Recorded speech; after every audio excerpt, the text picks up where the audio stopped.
come into my office. So cheerful. Come into Well, my office. I can understand why you're cheerful, but okay. Europeans need to step up.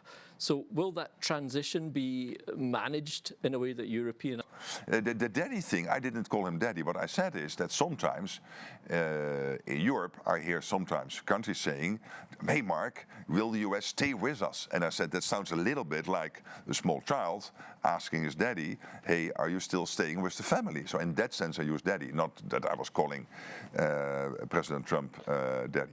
Okay, so does this mean that, in a sense, the Europeans are growing up now? They will be less the children and the US less Yes, the daddy? they already had grown up, but I think they realized because of Russia, because of this US demand, which is only fair to equalize the spending, that this had to be done and that today had to happen. And it creates a NATO which is so much stronger and more knitted together, the fabric of that organization so much stronger in the future.